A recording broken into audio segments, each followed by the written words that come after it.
오늘은 마음에 쉼이 있습니까? 라는 제목을 가지고요. 함께 말씀의 은혜를 나눴으면 좋겠습니다. 학창 시절에 물론 오래되신 분들도 있고 가까운 과거인 분들도 계실 텐데 학창 시절에 혹시 이런 경험이 있으실까 한번 여쭤보려고요. 그게 뭐냐? 시험 기간이 다가와서 열심히 공부를 했어요. 누구보다 또 그 어느 때보다 열심히 공부를 했습니다. 공부를 그렇게 하면 어떻습니까? 굉장히 뿌듯하죠, 그죠? 뭐 시험에 관계없이 아무튼 열심히 했으니까. 자, 그런데 좀 더 발전을 해서 어떻습니까? 그런 기대도 가지죠. 열심히 공부를 했으니까 좀 좋은 성적이 나왔으면 좋겠다. 이제 그런 바람도 있죠. 그런데 채점할 때 보니까 실수를 너무 많이 한 겁니다. 생각지도 않게 너무 많이 틀렸어요. 그럴 때 어때요? 우리의 마음이 굉장히 침울해지죠, 그죠? 정말 기대한 것보다 한참 못 미치는 성적을 받았을 때 실망하고 우울했던 그런 기억이 없으시죠? 저만 있나 봐요. 저는 좀 많았어요. 네, 그래요. 자, 하나님과 이스라엘의 관계 속에서도요, 기대와 실망이 항상 많았습니다. 하나님은 이스라엘 백성들에게 언약의 말씀을 주시면서 항상 그 말씀대로 살 것을 요구를 하셨어요. 그런데 한번 생각해 보세요. 그 언약의 말씀을 주셨으니까 언약 백성대로의 삶을 하나님도 기대하셨겠죠. 그렇죠. 그런데 시대가 가면 갈수록 세월이 흐르면 흐를수록 어땠습니까? 하나님의 기대는 산산이 무너지고 또 실망을 넘어서 분노에 이르게 되는 그러한 지경이 굉장히 성경에 많이 나와 있습니다. 무슨 일이 있었던 걸까요? 두 말씀 한번 볼게요. 연속으로 보겠습니다. 이사야 1장 11절 말씀인데요. 여호와께서 말씀하시되 너희의 무수한 재물이 내게 무엇이 유익하뇨? 나는 순양의 번제와 살찐 짐승의 기름에 배불렀고 나는 수송아지나 어린 양이나 순염소의 피를 기뻐하지 아니하노라.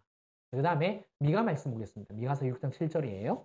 여호와께서 천천의 순양이나 만만의 강물 같은 기름을 기뻐하실까? 내 허물을 위하여 내 맏아들을 내 영혼의 죄로 말미암아 내 몸의 열매를 드릴까? 이런 말씀이 있습니다. 비슷한 말씀이죠, 그죠? 예, 비슷하죠, 그죠? 이사야와 미가는요, 동시대 선지자입니다. 같은 시대에 활동했던 선지자예요.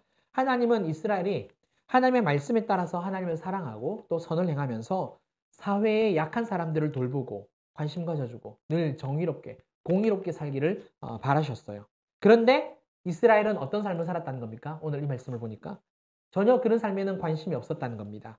오로지 절기를 꼬박꼬박 지키는 그것에는 관심이 있었고 또 절기를 통하여서 또 자신들이 죄를 범하니까 수많은 예물과 재물들을 통하여 오로지 복을 받는 것에만 관심이 있었다는 거죠. 그러다 보니까 어떤 일이 벌어졌느냐?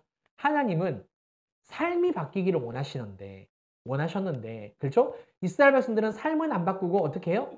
계속해서 재물을 가지고 천천의 만만의 재물들을 들고 오면서 하나님께 제사만 드렸던 거죠.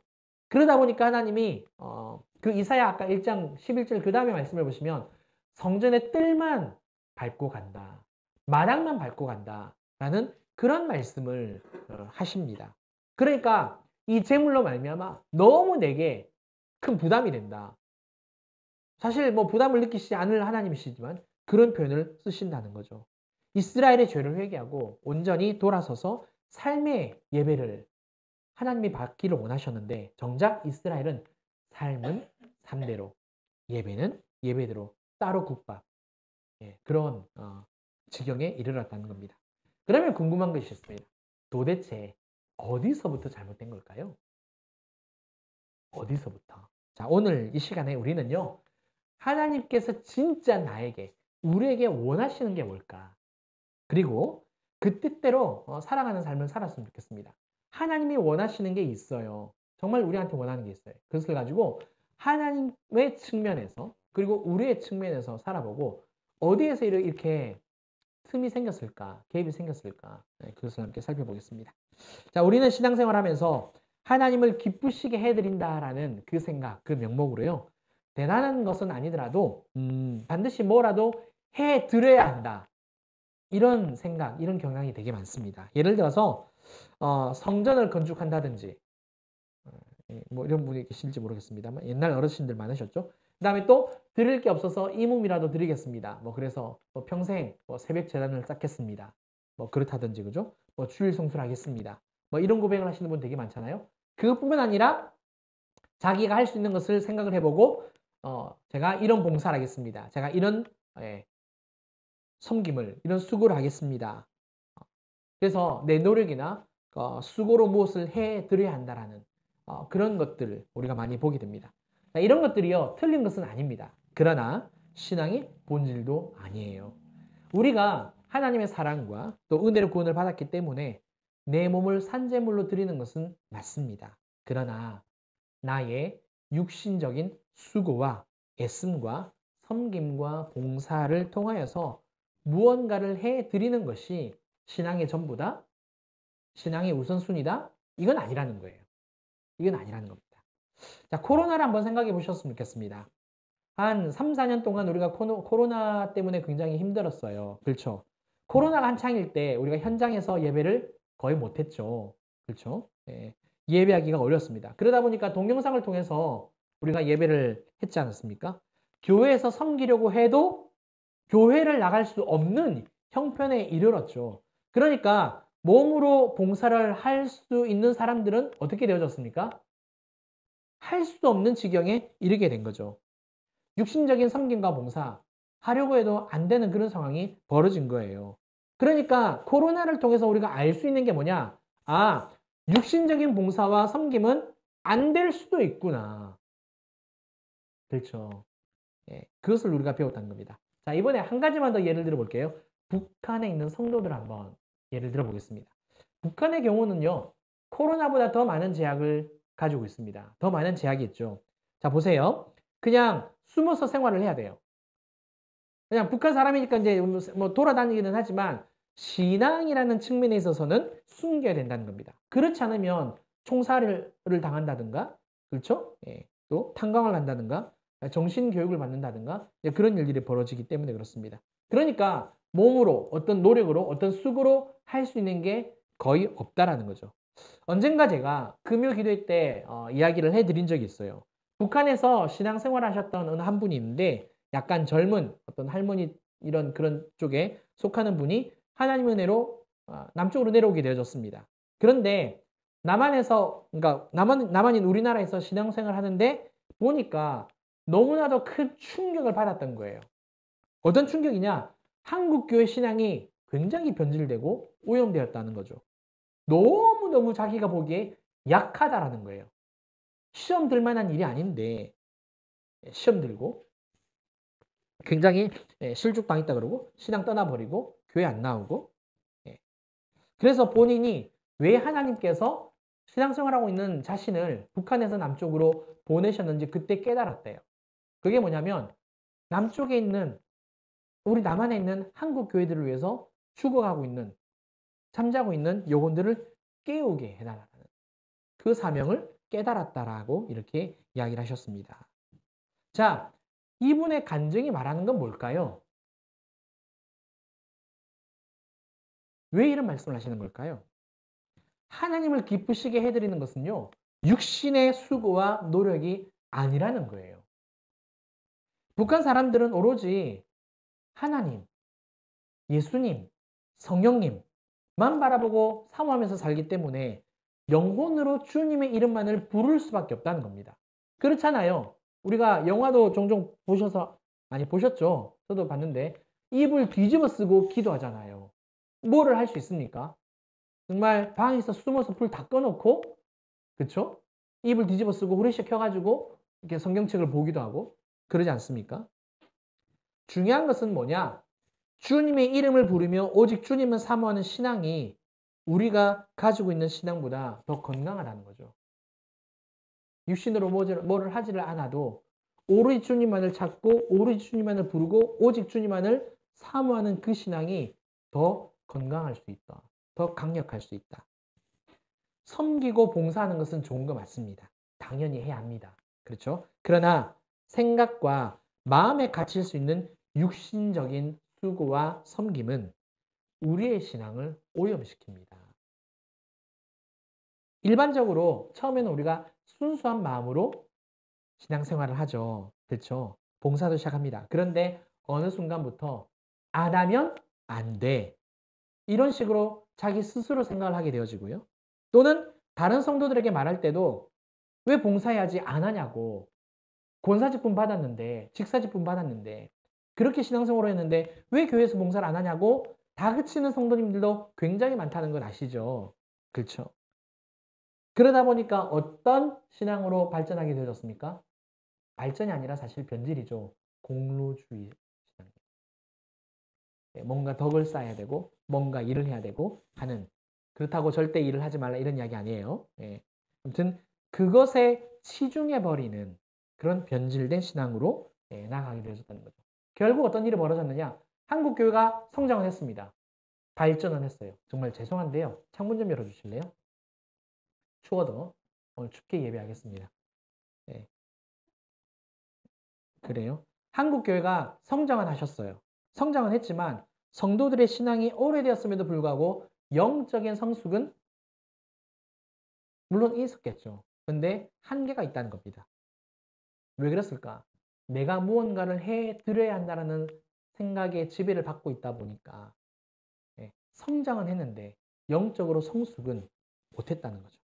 우리가 오늘 부른 찬양 중에 비준비하신이라는 찬양이 있었습니다. 맨 처음 소절 기억나시죠? 우리 주는 위대하며 능력이 많으시도다. 그의 지혜 무궁하며 인자는 영원하도다. 자, 이 부분까지 봤을 때 전부 주님을 이야기하고 있지 않습니까? 바로 이겁니다. 신앙의 본질은 뭐냐? 일평생 끝날까지 오직 주님만 사랑하는 거예요. 오직 주님만. 오직 주님의 이름을 부르며 사랑하는 그게 사실은 신앙의 본질입니다. 많은 일을 하는 것은요, 분명 성장에 도움이 돼요. 하지만 성장을 넘어서 예수님을 닮아가는 그 성숙함에 들어가려면 사랑이 아니고서는요, 주님을 바라봄이 아니고서는 성숙이 한계가 있습니다. 그래서 우리가 순전하게 순수하게 주님을 사랑할 때에 성숙하게 되어진다는 거, 이것을 꼭 기억하셨으면 좋겠어요. 우리 중에 사도 바울보다 더 많이 수고한 사람은 아마 없을 거예요. 성경에 본인이 그렇게 기록을 하고 있거든요. 그런데 사도 바울이 뭐라고 고백을 하느냐? 우리 고린도전서 15장 10절 말씀 우리 함께 읽어볼까요? 시작! 그러나 내가 나 된 것은 하나님의 은혜로 된 것이니 내게 주신 그의 은혜가 헛되지 아니하여 내가 모든 사도보다 더 많이 수고하였으나 내가 한 것이 아니요 오직 나와 함께 하신 하나님의 은혜로라. 아멘. 보세요. 사도 바울은요, 자신 있게 내가 모든 사도보다 더 많이 수고를 했답니다. 와, 이게 성경에 기록되어 있어요. 그런데 모든 사도보다 수고를 더 많이 했어도 정말 공로가 그렇게 많다 할지라도 어떻게 고백을 합니까?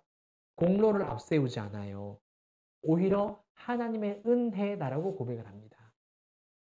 오직 하나님의 사랑, 오직 예수 그리스도만을 외치는 게 사도 바울이라는 거죠.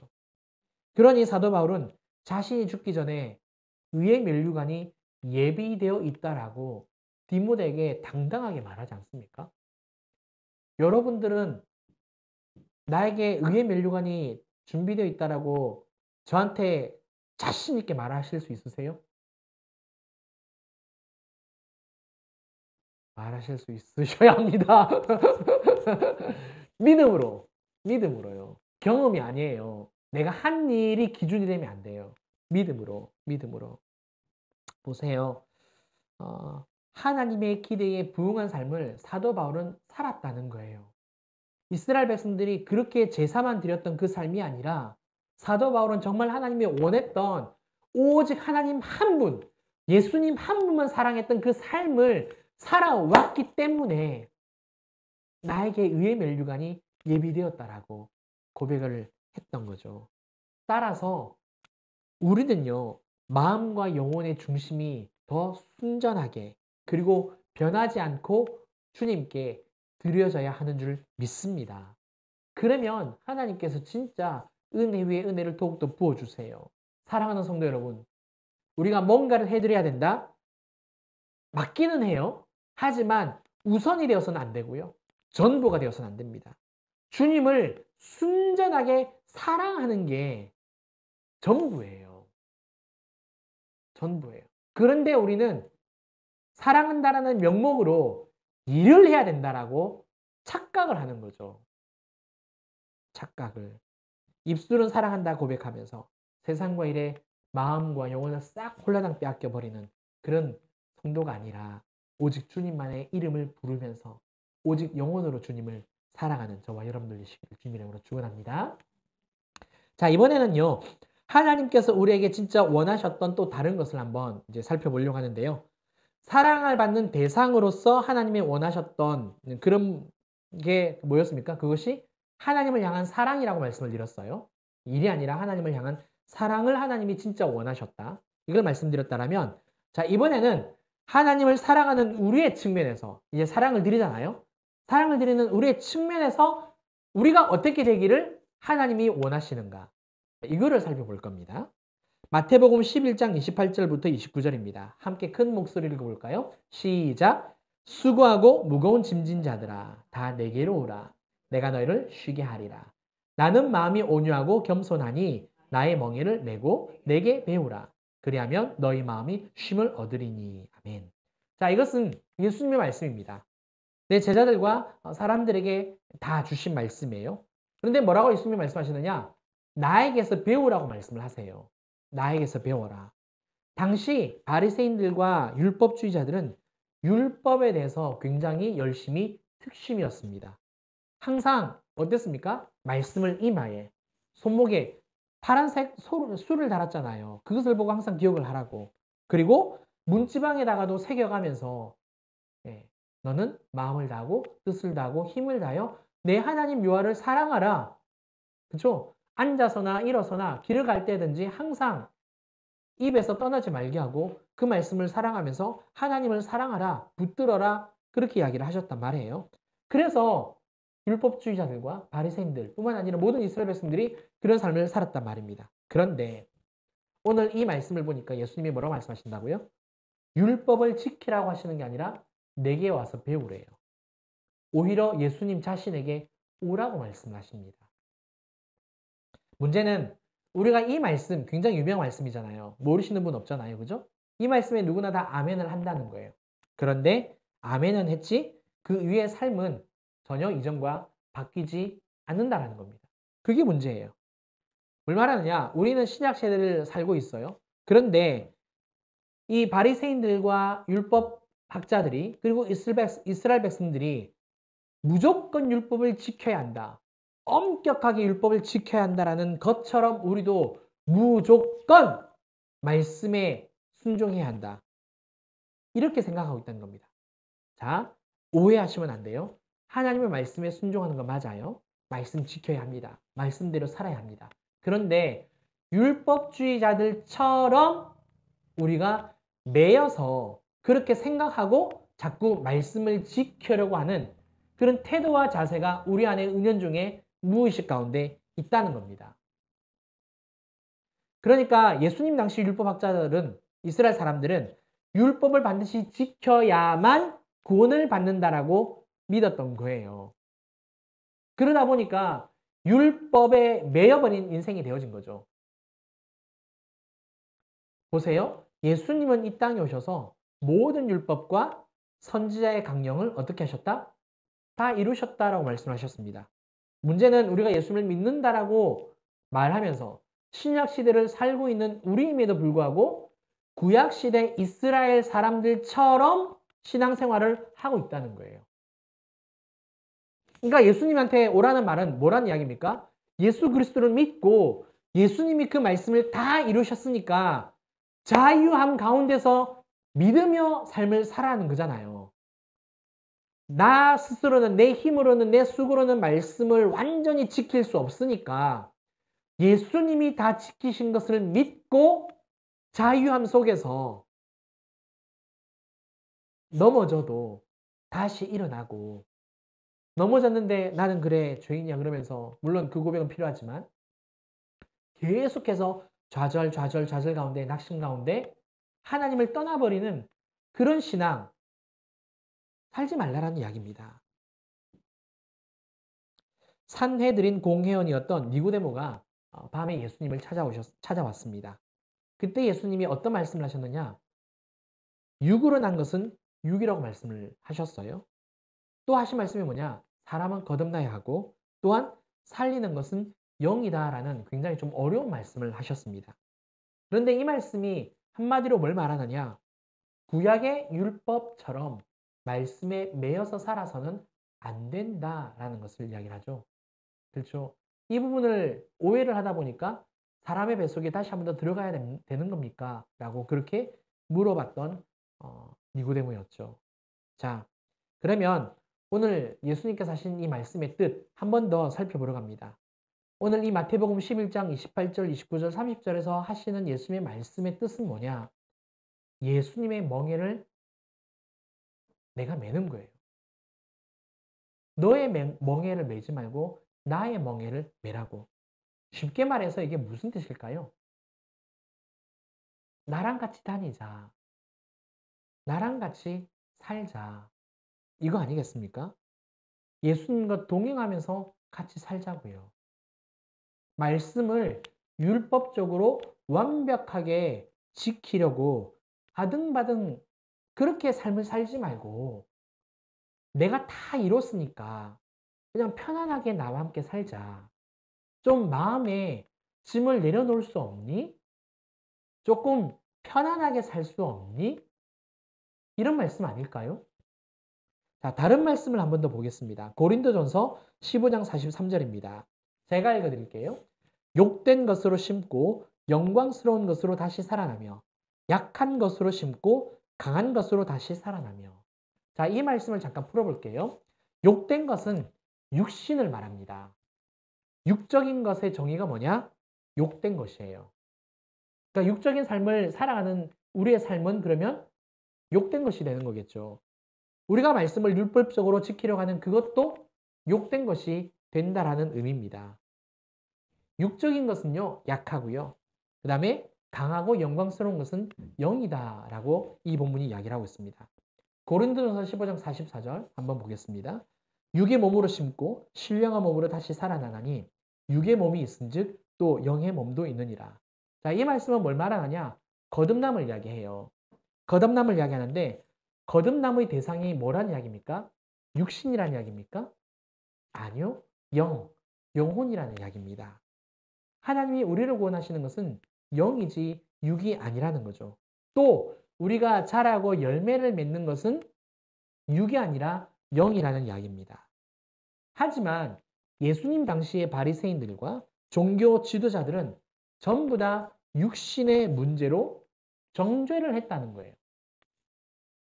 한번 제가 설명을 조금 쉽게 설명을 해볼게요. 좀 어려운 것 같으니까. 자, 예수님 당시에도 굉장히 많은 환자들이 있었습니다. 그렇죠. 우리 지난 시간에도 살펴봤던 38년 된 병자도 있었고요. 뭐 나병 환자, 12년 동안 혈루증을 앓았던 여인, 굉장히 많은 사람들이 있었습니다.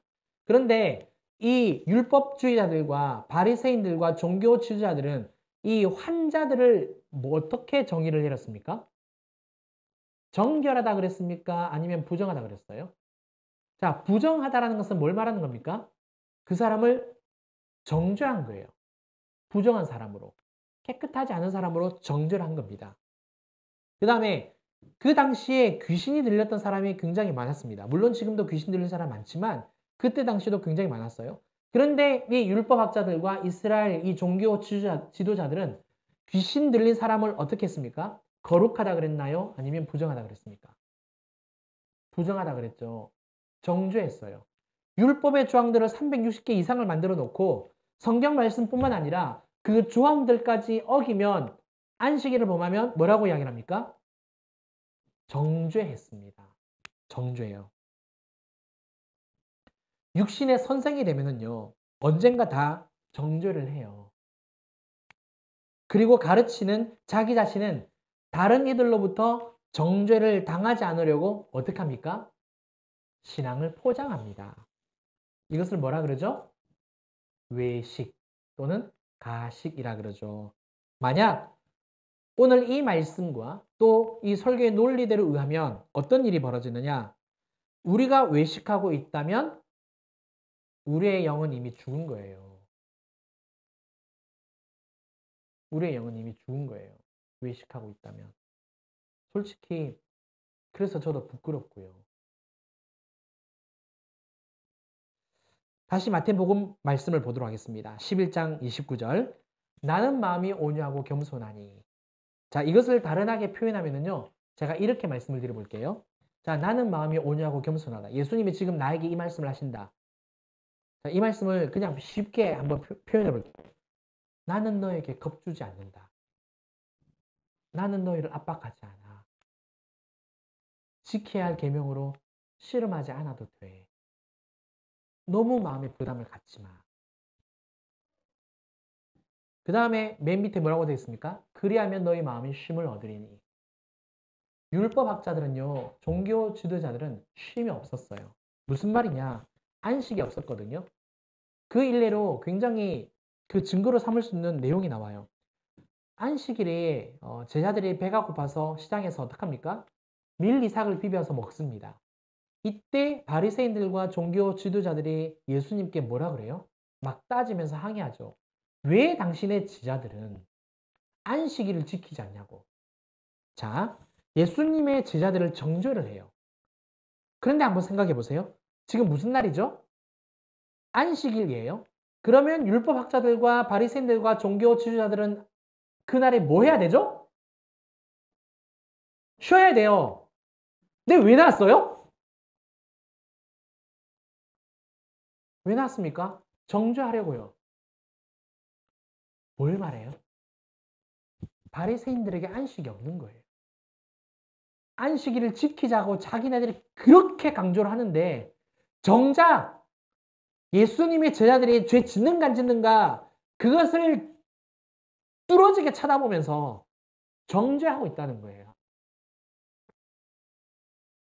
자, 제가 우리 집사님께 오늘 이제 우리가 한 달 동안 이렇게 바꿔가면서 찬양을 한다 그랬잖아요. 반주를.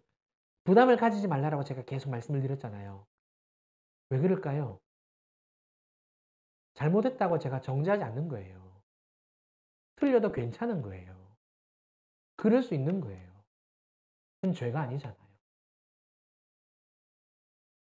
다시 예수님이 우리 앞에서 뭐라고 말씀하시느냐. 부담 갖지 말아라. 나는 너를 정죄하지 않아. 그런데 왜 너 스스로가 너를 그렇게 올가매니? 너 스스로 왜 그렇게 속박을 하니?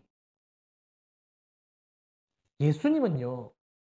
바리새인들처럼 우리에게 똑바로 못해? 요거 아니에요. 괜찮아. 좀 내려놔봐. 그냥 편안하게 해. 죄가 아니면 괜찮다는 거예요. 죄가 아니면. 우리 엄마 아빠들이 아이들을 키울 때 굉장히 야단 많이 치죠. 왜 그럴까요? 자, 겉으로는요. 상황으로 설명을 할게요. 상황적으로는 우선 첫 번째, 엄마 아빠의 마음에 여유가 없어서 그렇습니다. 마음이 쉼이 없어서 그래요. 자, 이거는 지금 영적인 거 아니에요. 육적인 겁니다. 육적인 마음에, 생각에 지금 상황이 너무 힘든 거예요. 그러니까 조금만 뭔가 이렇게 해도 신경이 곤두서요. 이게 가장 일반적인 부분입니다. 그렇죠. 그런데 부모님의 마음에 여유가 찾아오면 아이들이 조금 떠들어도 괜찮아 그래요. 그렇죠. 네. 그 다음 이제 진짜 우리가 생각하고 정말 우리가 받아들여야 되고 우리가 기도해야 될 부분이 뭐냐. 영적으로 쉼을 내가 온전히 누리고 있으면 그 누구에게든지 실수해도 받아줄 수 있어요. 이게 온유입니다. 오늘 왜 제가 저와 여러분들의 마음에 쉼에 있느냐라는 이 제목과 또 이 말씀을 가지고 앞에 섰느냐. 우리 예수님은 겸손하고 온유하신 분인데 자꾸 착각하는 거예요. 하나님을 사랑하면서 마음의 중심을 드리는 그 하나만으로도 충분한데 이스라엘 백성들이 그랬던 것처럼 우리가 자꾸 내 생각으로 하나님을 가둬놓는 거예요. 내 생각으로 말씀을 판단하고요. 그러면서 내가 나를 정죄하고 내가 자녀들을 정죄하고 내가 남편을, 내가 아내를, 내가 만나는 사람을 자꾸 정죄를 하는 거예요. 자꾸 올가매는 거예요. 부담을, 짐을 주는 거죠. 사랑하는 성도 여러분, 우리 주님은 온유하세요. 우리가 영혼으로 주님의 이름을 부르면서 계속해서 감사하고 우리가 계속해서 찬양하는 삶을 살아가면은요, 결국에는 영혼이 살아나고 성품이 주님처럼 닮아가게 되어져요. 그러면 나도 모르는 사이에 안 돼! 이 말을 지난달에는 10번 했다. 그러면 그 다음 달에는 9번 할 수 있는 거고요. 또 그 다음 달에는 8번 할 수 있는 거고요. 어느 순간에는 육적인 상황이 닫혀 있어도 영이 열려 있기 때문에 얼마든지 괜찮아 할 수 있어요. 왜 그러냐면 육은 영혼으로 따라오기 때문에 여기 힘이 더 강해지면. 그래서 영혼으로 살아나는 게 굉장히 중요한 거고, 그렇게 되어지면 결국은 우리도 주님처럼 겸손하고 온유함으로 삶을 살아가게 되는 겁니다. 영으로 사는 삶이에요. 이것을 우리가 함께 살아보고자 하는 겁니다. 따라서 내 생각으로 자신을 가둬놓지 않으셨으면 좋겠고요. 영혼으로 항상 주님의 이름을 부르면서 온유해지기를 기도하고 또 기도하고, 이걸로 인간적인 노력을 하지 마시고 주님을 찾으면서 나아가는 저와 여러분들 되시기를 바랍니다. 말씀을 뵙겠습니다. 우리 예수님은요, 나를 자신의 노예로 삼고자 이 땅에 오신 게 아닙니다. 그런데 우리는 자꾸만 착각해요. 하나님의 생각과 기대에 어긋난 삶을 사는 거죠. 예수님께서 우리를 노예로 삼으려고 하지 않으시는데 우리가 자꾸만 예수님의 노예가 되려고 한다는 겁니다.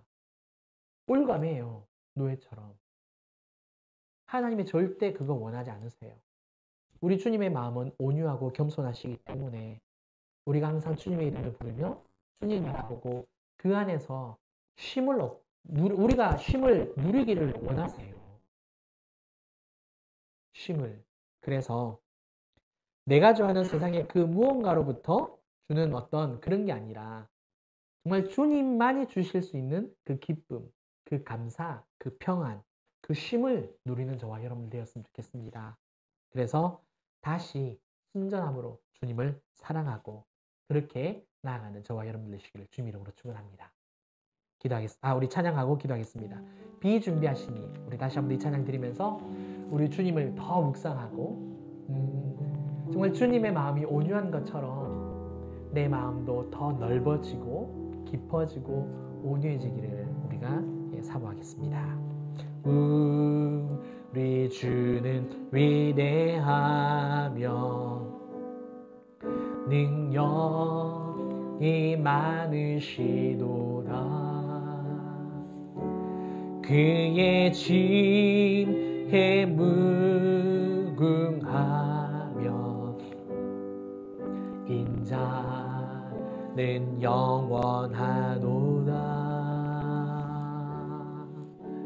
상한 자를 고치시며 상처를 싸매시도다. 별들의 수를 세시며 이름을 붙이셨도다. 그가 구름으로 하늘을 덮으시며 땅을 위하여 비 준비하시니 예루살렘아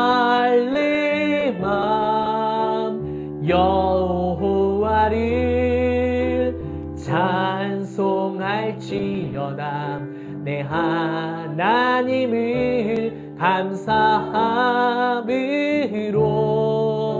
그 앞에 나가면 주 임재 앞에 경배. 예루살렘아 예루살렘아 여호와를 찬송할지어다. 찬송할지어다.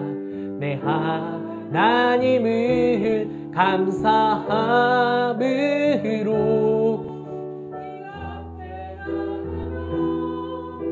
주 임재 앞에 경배해.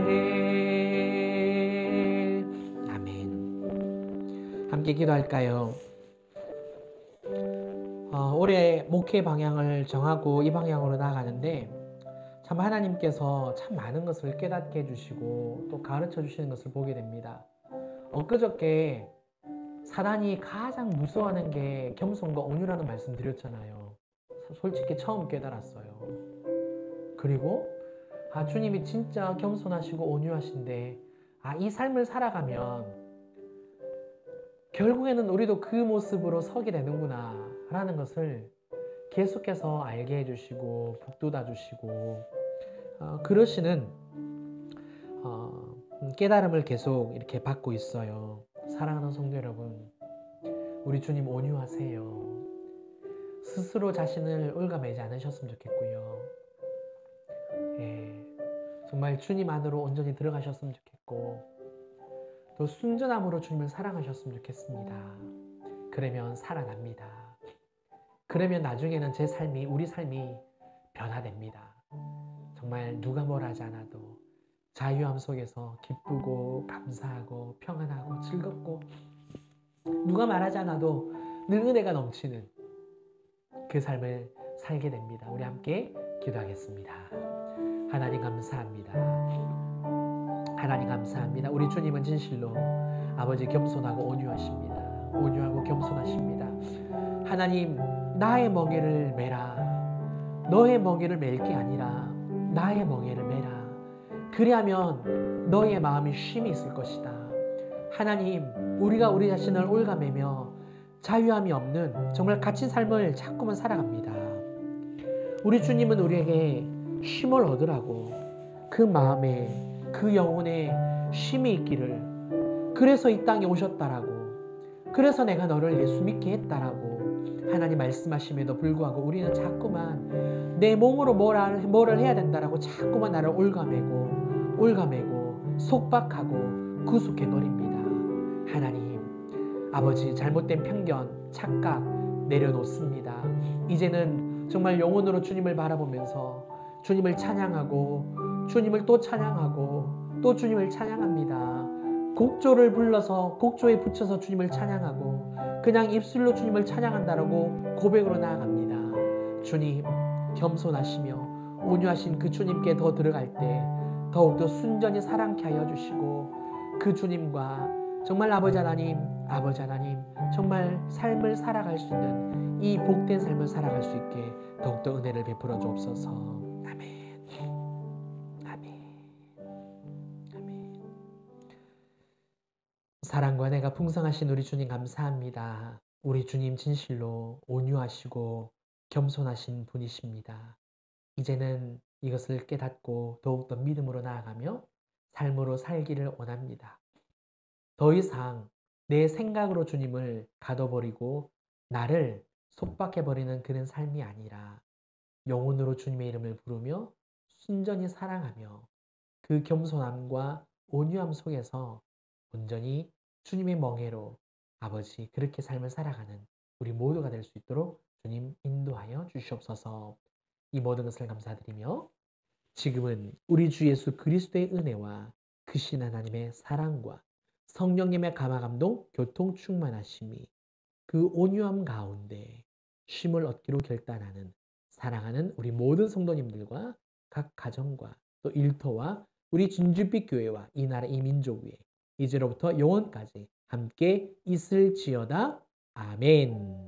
아멘. 아멘. 아멘. 아멘.